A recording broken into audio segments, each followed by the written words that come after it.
안녕하십니까. 소설가 전은강입니다. 제가 들고 있는 이 책은 제목이 남중인데요. 지은이가 하응백입니다. 하응백님은 소설가가 아니라 문학평론가인데요. 문학평론뿐 아니라 일간지에 칼럼을 연재하고 민요를 연구하며 또 지역 인문 자원을 연구하는 등 다방면으로 폭넓게 활동하고 있습니다.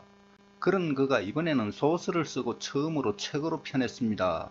문학평론가가 지은 소설이기에 호기심을 더하는데요. 우선 독특한 제목이 눈에 들어옵니다. 남중은 천체가 자오선을 통과하는 천체의 높이가 가장 높을 때를 가리키는 말인데요. 남중의 상징성 때문에 삶의 가장 황홀했던 시절 혹은 어떤 사건의 절정기를 다룬 소설이 아닐까라는 생각을 하며 책장을 펼쳤습니다. 남중은 세 편으로 이루어진 연작소설인데요. 그 첫 번째 김백선 여사의 한평생은 어머니 이야기, 두 번째의 하영감의 신나는 한평생은 아버지 이야기, 세 번째의 남중은 저자 자신의 이야기입니다. 그러므로 이 소설은 자전적 가족사 소설이며 실화라고 할 수 있겠는데요. 세 편의 이야기는 저자 하응백이 실명으로 소설 속 화자인 하응백으로 등장합니다. 김백선 여사는 한국전쟁 중 결혼을 했고 결혼 사흘 만에 남편이 군대에 갔으며 종전 직전에 전사를 한 전쟁 미망인으로서 미망인이 된 후에도 시아버지를 모시고 7, 8년을 살다가 시아버지가 돈을 주지 않아서 밥벌이를 위해 도시로 나가고 한복 짓는 일을 하며 살아갑니다. 그러던 중 하영감이라는 돈 많고 이미 두 번의 결혼을 한 경력이 있으며 나이도 환갑을 넘긴 신의주 출신 남자에게 아이를 낳게 되는데 그 아이가 바로 하응백입니다. 따라서 하응백은 불우한 환경에서 태어나 자랐을 텐데요. 그럼에도 불구하고 이 세 편의 연작 소설 어디에도 슬픔이나 그늘, 아픔과 하소연은 보이지 않습니다. 무덤덤하게 어쩌면 경쾌한 느낌마저 들 정도로 솔직담백하게 자신의 가족사를 들려주고 있는데요. 이야기는 몇 건의 사건을 중심으로 매우 흥미롭게 때론 가슴 울컥한 감동을 전하며 진행됩니다. 마치 감정을 지운 백지 같은 하얀 마음에서 점 하나를 찾고 있는 듯한 느낌인데요. 그가 찾는 혹은 그의 어머니가 찾고 싶어 했던 그 점 하나는 이 세상에 와서 마땅히 받았어야 했을 사랑을 받지 못하고 살아야 했던 바로 그 사랑이 아닐까 싶습니다. 어머니는 남편의 사랑을, 아들 하응백은 아버지의 사랑을 받지 못하고 살았으니까요. 그렇기에 하응백의 연작소설 남중은 그 바탕이 지워진 점, 선, 면이고 그와 어머니는 점, 선, 면이 지워진 백지에서 점 하나를 찾기 위해 세상이 가장 밝을 때인 남중만 되면 그 백지를 들여다보며 살았을 것입니다. 첫 편 김백선 여사의 한평생은 김백선 여사가 합법적으로 죽은 사람과 결혼하는 이야기를 다루고 있는데요. 물론 특별한 경우이긴 하지만 실제로 그런 법이 있다고 합니다. 저는 상당히 재미나게 읽었는데요. 어쩌면 감추고 싶었을 수도 있는 가족사를 하응백님은 솔직하고 담담하게 풀어놓았습니다. 그만큼 진솔한 이야기이기에 더욱 흥미로웠는데요. 억울하다 억울해. 어머니는 늘 억울하다는 말을 입에 달고 사셨다. 평범한 말이라도 같은 말을 여러 번 듣다 보면 짜증이 나게 마련이다. 뭐가 그렇게 억울하세요? 아들이 못 해드리는 것도 아니고 못 먹고 못 사는 것도 아니고 식구들 다들 건강하게 살고 있고 그게 아이라카이. 다른 할매들은 다 돈도 받고 국가 유공자고 나는 청춘에 혼자 되어 딸랑 니 하나 보고 내 심정을 니는 모른다. 내가 모를 리가 있나. 나도 50년을 더 살았다. 더군다나 문학을 전공했고 평론나부랭이를 쓰면서 인간의 궁극이 무엇인가를 꽤 열심히 탐구했다. 어머니가 왜 억울하다고 하는지도 잘 안다. 6.25 전쟁이 한창일 때 어머니는 시집을 갔다. 신혼 사흘 만에 군에 간 남편은 전사했다.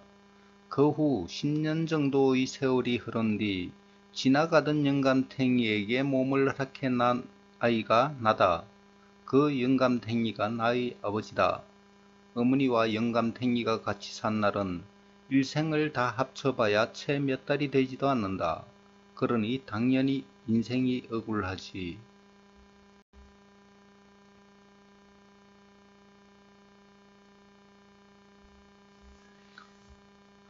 김벽선 여사의 한평생은 이렇게 시작하는데요. 김벽선 여사, 즉 화자의 어머니는 한국전쟁 중 전사한 남편과 혼인신고를 하겠다고 선언합니다.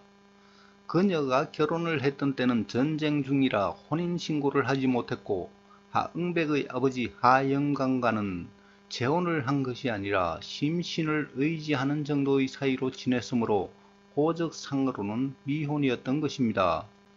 김벽선 여사가 죽은 남편과 결혼을 하려는 그것이 바로 점선면이 지워진 백지에서 점 하나 찾기인데요. 아들 하응백은 어머니가 죽은 남편과 혼인신고하는 것을 기꺼이 돕습니다. 직접 소장을 작성해서 전사자와의 혼인 확인 청구 소송을 진행하는데요. 그 진행 과정에서 정인의 진술을 통해 어머니의 시집살이를 엿볼 수 있고 김벽선 여사의 대응을 통해 그분의 인생 역정을 들여다볼 수도 있습니다. 이야기는 가슴 찡한 감동과 여운을 남기며 다음 편인 하영감의 신나는 한평생으로 넘어가는데요. 1899년 신의주 출신인 아버지는 목재소를 하여 큰돈을 벌고 40대 초반에 20대 중반의 젊은 여자에게 눈독을 들여서 대구로 내려오게 됩니다. 그 세 여자와 함께 대구 서문시장에 왕구점을 차려서 새로운 가정을 꾸리게 되는데요. 그로부터 20년 후에는 다시 20대 후반의 새로운 여자 김벽선 여사를 만나 화자를 얻게 됩니다. 영감은 때가 되면 조용히 대문을 밀고 들어와 섬돌에 구두를 벗고 방으로 들어왔다. 나는 말없이 꾸벅 인사를 했다. 그러면 영감은 두툼한 손으로 내 머리를 쓰다듬고 지갑에서 지폐를 꺼내 나에게 주었다. 얼마인지는 기억나지 않지만 그건 어린 나이가 쓰기 힘든 큰 돈이었다. 나는 그 돈을 호주머니에 넣고 방에서 나와 섬돌에 놓인 영감의 반질반질 잘 닦인 구두를 대문 쪽으로 가지런히 향하게 하고는 밖에 나가 놀았다.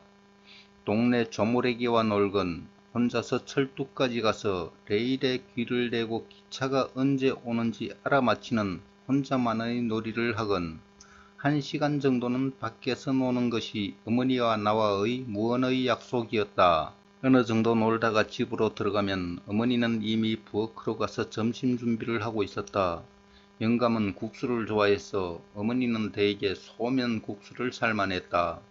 소고기로 육수를 내고 소고기를 잘게 다져 고명을 듬뿍 얹은 국수였다. 여기에 달걀찜이 더해졌다. 달걀 서너기에 다진 소고기를 잔뜩 넣어 찐 것으로 달걀찜을 먹다 보면 바닥에는 잘게 다진 짭짤하고 고소한 소고기가 가득했다. 식사를 마치면 영감은 구두를 신고 내 머리를 한번 쓰다듬어주고 대문을 열고 골목길로 사라졌다. 나는 가끔 영감이 골목길 끝에서 사라질 때까지 영감의 뒷모습을 바라보기도 했다. 그럴 때면 어머니가 어김없이 나를 불렀다. 야가 뭐하고 있노? 빨리 안 들어오나? 화자는 조각난 기억을 더듬어 잔잔히 아버지 이야기를 들려주며 점, 선, 면이 지워진 백지에서 점 하나 찾기를 하고 있습니다. 많지 않은 아버지에 대한 기억 중 추억의 남중을 이야기할 때는 가슴이 먹먹해 오기도 했는데요. 화자가 아버지에 대한 그리움, 즉 점, 선, 면을 지우고 싶어서 지운 것이 아니기에 더욱 가슴이 아렸습니다. 마지막 이야기는 남중인데요. 화자 자신의 자전소설입니다. 문학평론가로서의 남중에 해당할 이야기가 주를 이루는데요. 남중을 이야기하기 위해 소설가 황순원에 대한 추억, 소설가 김남천의 생애, 시인 박정만의 이야기 등을 곁들이고 있습니다. 하응백의 연작소설 남중을 소개해드렸는데요. 짧지만 긴 여운을 남기는 소설이었습니다. 이상 소설가 전은강이었습니다. 감사합니다.